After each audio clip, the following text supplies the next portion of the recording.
Assalamu alaikum. Welcome to my YouTube channel Early Sharia Need with Ronnie Ferdous CSAA. আমি রনি ফেরদৌস আজকের ভিডিওর কন্টেন্টটাকে সাধারণত দুইটি বিষয়ের উপর সাজিয়েছি। নাম্বার 1, হোয়াট ইজ রিবা, এবং আমরা কিভাবে না জেনে না বুঝে রিবার সাথে দৈনন্দিন কাজে জড়িয়ে যাচ্ছি। নাম্বার 2, আমরা কিভাবে আমাদের পরিশ্রমের, আমাদের কষ্ট অর্জিত আয়ের টাকা কোনো ইসলামিক শরিয়া ভিত্তিক ব্যাংকে রেখে সুদের পরিবর্তে কিভাবে আমরা মুনাফা পেতে পারি। খুব সহজেই আমরা সংক্ষিপ্ত আকারে আমরা এখানে জানার চেষ্টা করব যে রিবা আসলে কি। হোয়াট ইজ রিবা? আমরা আজকে খুব সংক্ষেপে এবং খুবই ম্যাজেস্টিক ওয়েতে আমরা জানার চেষ্টা করব আসলে রিবাটা কি। অ্যাকর্ডিং টু মুফতি তাকি Usmani, the world living legend, the renowned শরিয়া স্কলার, তিনি সুদের রিবার খুব সংক্ষিপ্ত একটি ডেফিনেশন দিয়েছেন। That is any additional amount over the principal in a contract of loan is রিবা। অর্থাৎ আপনি কাউকে কোনো টাকা দিচ্ছেন, সেইটার উপরে আপনি যদি তার সাথে কন্ট্রাক্ট করে নেন যে তোমাকে আমি যে টাকা দিচ্ছি তার উপরে আমার এত টাকা লাভ দিতে হবে, সেটা হয়ে যাবে রিবা। ধরুন রফিক সাহেব করিম সাহেবকে 100 টাকা ধার হিসাবে দিচ্ছেন এবং ধার দেওয়ার সময় তাকে বলছেন যে করিম সাহেব, আমি যে আপনাকে 100 টাকা ধার দিচ্ছি, আপনি যখন এটি পরিশোধ করবেন তখন অবশ্যই আমাকে এটার সাথে 100-র সাথে 10 টাকা লাভ হিসেবে দিতে হবে। এবং উনি এই যে তাকে একটি শর্ত প্রদান করতেছেন যে আপনাকে যে 100 টাকা দিচ্ছি এটার উপর আপনি আমাকে 10 টাকা লাভ দিবেন, এটাই হচ্ছে রিবা বা সুদ, যেটা আমাদের শরিয়াতে পুরোপুরি নিষিদ্ধ করা হয়েছে।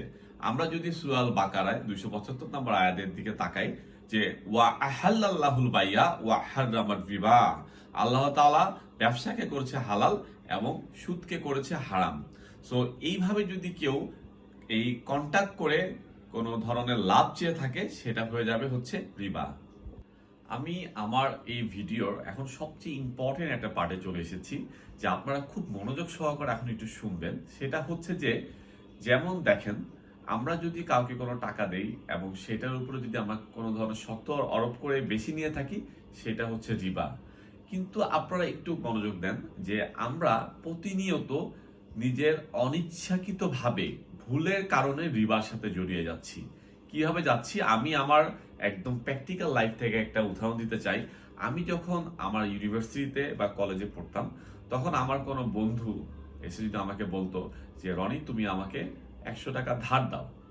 সো আমি তাকে 100 টাকা ধার দিতাম এবং মজার ছলে তাকে আমি বলতাম যে দোস্ত, তুমি যখন এই আমার টাকাটা ফেরত দিবা তখন কিন্তু তুমি আমাকে খাওয়াবা। টাকার এগেনস্টে আমি কোনো অতিরিক্ত টাকা তোমার কাছ থেকে নিব না, কিন্তু তুমি আমাকে একটু খাইয়ে দিও। এই যে দেখেন, আমরা ছোটবেলায় না বুঝে না জেনে মজার ছলে তাকে যে বলেছিলাম যে তুমি আমাকে কিছু খাইয়ে দিও, এটা আমি রিবার সাথে জড়িয়ে যাচ্ছি এবং এটা হচ্ছে পুরোপুরি সুদ। আমি তাকে কোনো টাকার অফার করতেছি না, কিন্তু তাকে ঠিকই আমি কন্ট্যাক্ট করে ওই টাকার এগেনস্টে আমি অতিরিক্ত কিছু চাচ্ছি। সেটা হতে পারে খাওয়া, সেটা হতে পারে টাকা। তাহলে দেখুন, আমি কিন্তু না বুঝে না শুনে এই ছোটবেলায় আমি রিবার সাথে জড়িয়ে গিয়েছিলাম।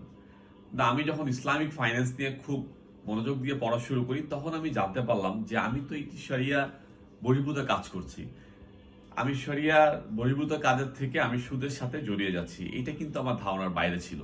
কিন্তু এখন আপনারা একটু মনোযোগ দেন যে এমন যদি হয় যে আমি ওই আমার বন্ধুকে টাকা ধার দিয়েছি, কিন্তু তার বিনিময়ে আমি কিছু চাইনি, তাকে না আমি কিছু খাওয়ানোর জন্য বলেছি, না তাকে আমি অতিরিক্ত কোনো টাকার কথা বলেছি, কিন্তু সে যদি আমাকে তার টাকাটা ফেরত দেওয়ার সময় নিজে থেকে কিছু খাওয়ায়, সেটা কি রিবা হবে? সেটা কি সুদ হবে? এই প্রশ্নটা আপনাদের মনে আমার মতে আসা উচিত। তো আমি আজকে ক্লিয়ার করে দিচ্ছি এই ব্যাপারটা, যে যদি আপনারা কাউকে কোনো কিছু ধার দেন এবং সে যদি সেটা ফেরত দেওয়ার সময় নিজে থেকে কিছু আপনাকে দিতে চায়, সেটা হতে পারে কোনো কিছু খাওয়ানো, হতে পারে কোনো কিছু গিফট, বা হতে পারে অতিরিক্ত টাকা, তাহলে সেটা কোনোভাবে রিবা বা সুদ হবে না। তার কারণটা কি? যে আপনারা যখন তাকে টাকাটা দিয়েছিলেন, তাকে আপনারা কোনো ধরনের শর্ত আরোপ করে দেননি যে এই টাকাটা তুমি আমাকে ফেরত দেওয়ার সময় আমাকে অতিরিক্ত টাকা দিবে, অথবা কোনো ধরনের গিফট দিবে, অথবা কোনো ধরনের কিছু আমাকে খাওয়াতে হবে, যেহেতু আপনি কোনো সত্য দেননি। সো আপনি যখন এই টাকাটা ফেরত নেবেন, সে যদি নিজে থেকে আপনাকে অতিরিক্ত কিছু দেয়, তাহলে আপনি সেটা স্বাচ্ছন্দ্যে গ্রহণ করতে পারবেন। এই ব্যাপারে আমাদের আল্লাহ রাসূলের, আমাদের নবীজির একটা হাদিস আছে যে আল্লাহ রাসূল একজনের কাছ থেকে একটি ছোট উট নিয়েছিলেন, এবং সে যখন এটি পরিশোধ করেন তখন সে অনেক রুষ্টপুষ্ট বড় একটা উট দিয়েছিলেন। তখন আল্লাহ রাসূলের একজন সাহাবী আল্লাহ রাসূলকে জিজ্ঞেস করলেন, হে আল্লাহ রাসূল, আপনি তো নিয়েছেন একটা ছোট উট, আপনি কেন এত বড় রুষ্টপুষ্ট উট তাকে দিচ্ছেন? তখন আল্লাহ রাসূল বলেন যে তোমরা যখন কোনো ঋণ পরিশোধ করবে, তখন তোমরা সেটা চেষ্টা করবে উত্তম রূপে পরিশোধ করতে। তো এটা আপনার জন্য পুরোপুরি বৈধ। আমরা মোটামুটি সুদ সম্বন্ধে একটি ধারণা পেয়েছি, এবং আমি আমার আজকের ভিডিওতে যেটা সবচেয়ে বেশি ক্লিয়ার করতে চেয়েছিলাম যে আসলে আমরা কিভাবে না বুঝে সুদের সাথে জড়িয়ে যাচ্ছি সেই ব্যাপারটা। তো আসলে আমরা মোটামুটি জেনেছি যে আমরা কিভাবে সুদের সাথে না বুঝে না জেনে জড়িয়ে যাই। তো আসুন আমরা এখন জানি যে সুদ আসলে কত প্রকার। সুদ আসলে সাধারণত দুই প্রকার। নাম্বার 1 রিবা আল নাসিয়া, নাম্বার 2 রিবাল ফাদল। রিবাল নাসিয়া হচ্ছে খুবই সিম্পল, যে আমরা টাকার এগেনস্টে যদি অতিরিক্ত টাকা নিয়ে থাকি সেটা হচ্ছে রিবাল নাসিয়া। আর নাম্বার 2 রিবাল ফাদল। রিবাল ফাদল কি? রিবাল ফাদল হচ্ছে যে পণ্যর এগেনস্টে অতিরিক্ত পণ্য নেওয়া, অর্থাৎ আপনি সমযোজী কোনো পণ্যর এগেনস্টে যদি অতিরিক্ত পণ্য নিয়ে থাকেন, তাহলে সেটা হয়ে যাবে সুদ বা রিবা। আমি একটি উদাহরণ সাহায্যে আপনাদেরকে বোঝানোর একটু চেষ্টা করি। যে ধরুন একজন ব্যক্তির কাছে 10 কেজি খারাপ মানের খেজুর আছে, সে কি করলো, ওই 10 কেজি খারাপ মানের খেজুর আরেকজনের কাছে দিয়ে 5 কেজি ভালো মানের খেজুর দিল। এই যে উনি সমজাতীয় পণ্য এক্সচেঞ্জ করে কম বা বেশি নিল, সেটাই হয়ে যাবে হচ্ছে রিবা বা সুদ। এই ক্ষেত্রে আপনি কি করতে পারবেন? সেই ক্ষেত্রে আপনি করতে পারবেন যে ওই যে আপনার কাছে 10 কেজি খারাপ মানের খেজুর ছিল, সেটা আপনি বিক্রি করে দেন, বিক্রি করে আপনি 5 কেজি বা যেই কেজি হোক সেই কয় কেজি আপনি ভালো মানের খেজুর নেন। কিন্তু আপনি ওই যে সমজাতীয় পণ্য দিয়ে অতিরিক্ত নিবেন বা তার চেয়ে কম দিবেন, এই ধরনের কাজ সুদের সাথে সম্পর্কিত।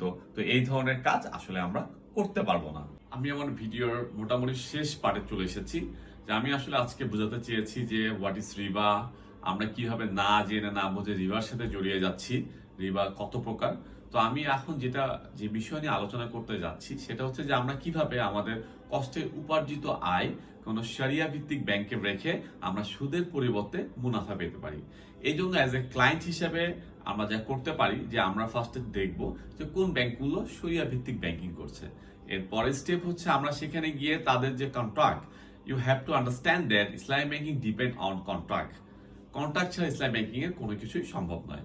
তো আপনি তখন গিয়ে দেখবেন যে আসলে তাদের কন্ট্রাক্ট আপনি নিজে পড়বেন, যে তারা কিভাবে ইসলামিক ব্যাংকিং করছে, তারা কিভাবে আপনাকে মুনাফা দিবে, এবং অবশ্যই দেখবেন যে প্রত্যেকটা শরিয়া ভিত্তিক ব্যাংকের একটা ভালো শরিয়া সুপারভাইজারি কমিটি বোর্ড আছে, যাদের মাধ্যমে সবকিছু পরিচালিত হয়। তো আপনারা এই জিনিসগুলো ইনশিওর করে আপনারা আপনাদের কষ্টের উপার্জিত আয় সেই সব শরিয়া ভিত্তিক ব্যাংকে রেখে সুদের পরিবর্তে মুনাফা পেতে পারবেন।